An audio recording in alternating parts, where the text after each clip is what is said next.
যে হাসরের ময়দানটা হবে, যখন হাসরের ময়দান কায়েম হবে তখন সবাই হাসরের ময়দানে উঠব। ইসরাফিল আলাইহিস সালাম যখন সিংহায় ফু দিব, সিংহায় ফু দেওয়ার পর হাসরের ময়দানে সব উঠব। ওঠার পর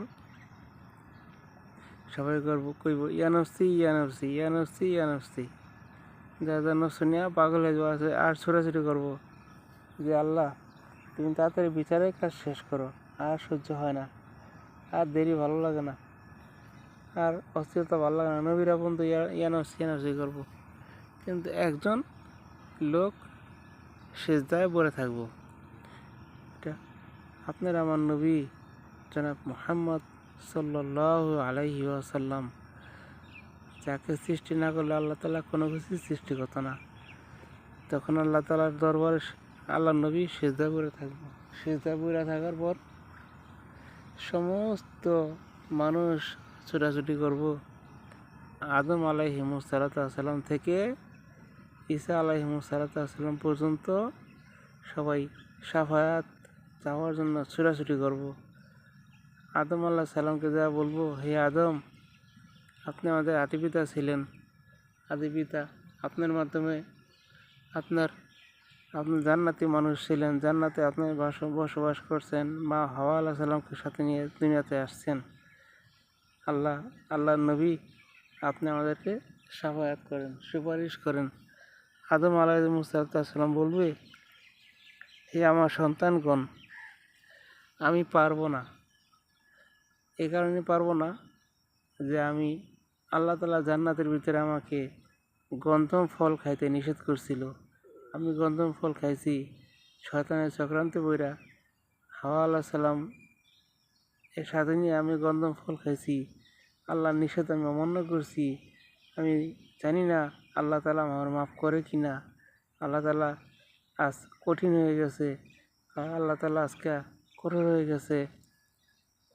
আমার এই ভুলটা হয়েছিল, এখন আমি ভুলে পড়ে ওই রসটা খেয়ে ফেলাইছি, ওই গন্ধম ফলের রস খেয়ে ফেলাইছি। ওই ভুলের কারণে জানি না আমার আল্লাহ তাআলা কী শাস্তি দিব। হে আমার সন্তানগণ, তোমরা আমার কাছে চলে যাও, নূহ নবীর কাছে যাও, দেখো তার কাছে যে কোনো সমাধান পাও কি না। তখন আদম আলাইহিস সালামের কাছ থেকে নূহ আলাইহিস সালামের কাছে সবাই চলে যাব, যে হে নূহ, আপনি তো আদমের সানি, আপনি দ্বিতীয় আদম। শীষ আলাইহিস সালাম নবী ছিল, কিন্তু নূহ আলাইহিস সালামের কথা উল্লেখ আছে বারবার। সে ছিল শক্তিশালী নবী।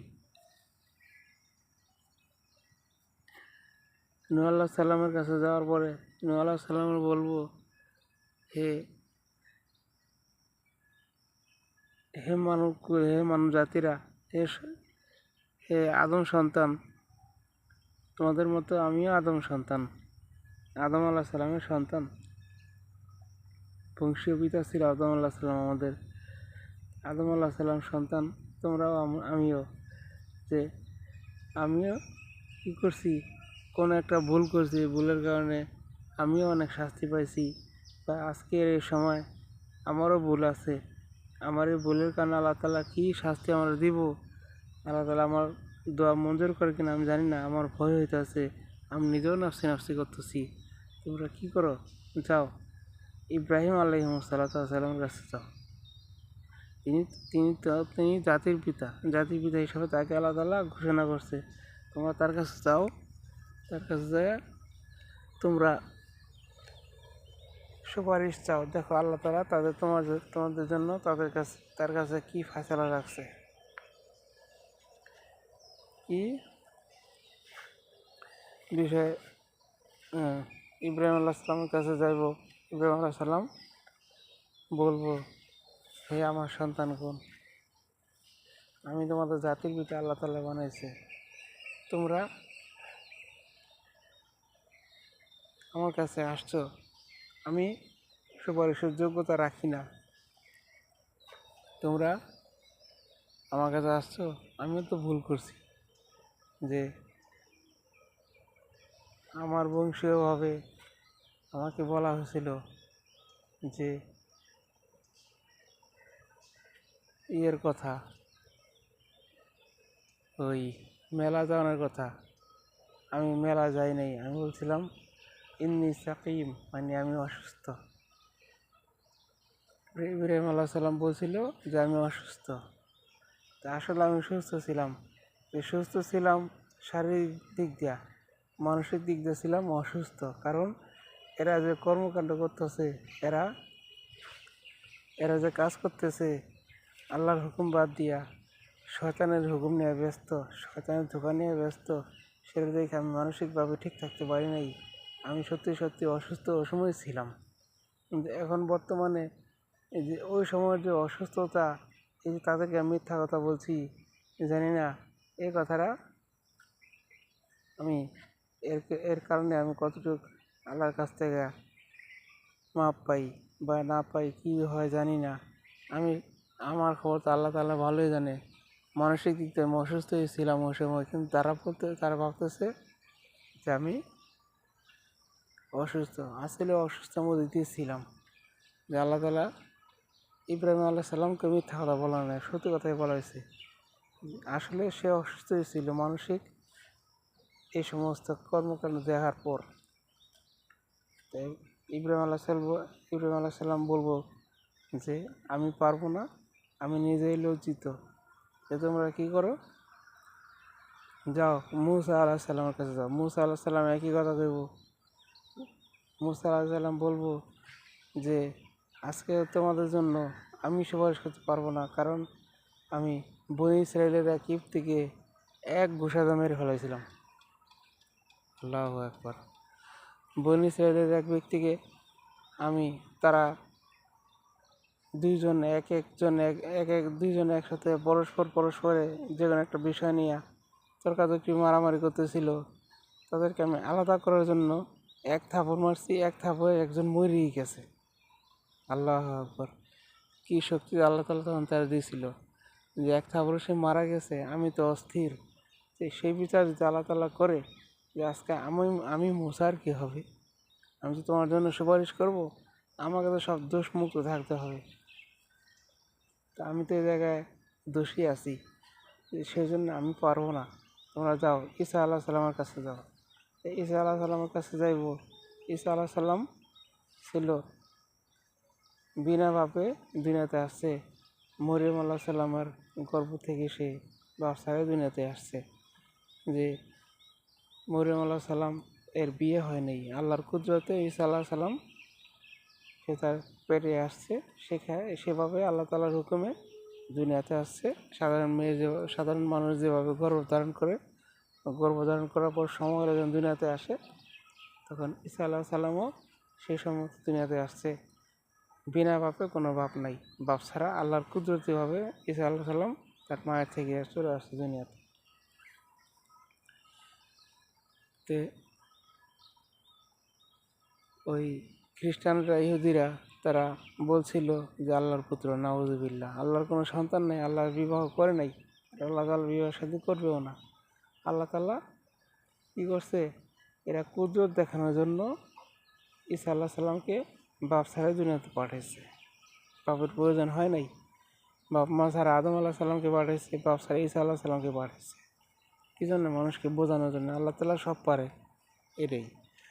তে ঈসা আলাইহিস সালাম কী করবো তখন?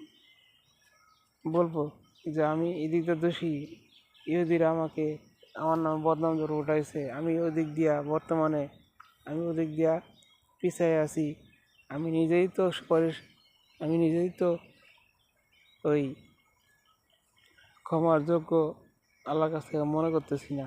আল্লাহর কাছে সুপারিশ কেমনে করবো? তোমরা যাও আখিরি নবী জনাব মুহাম্মদ সাল্লাল্লাহু আলাইহি সাল্লামের কাছে যাও, যে একমাত্র উনিই পারে তোমাদের সুপারিশ করতে। এছাড়া আর কারো ক্ষমতা নাই, কারো দক্ষতা নাই, কারো যোগ্যতা নাই।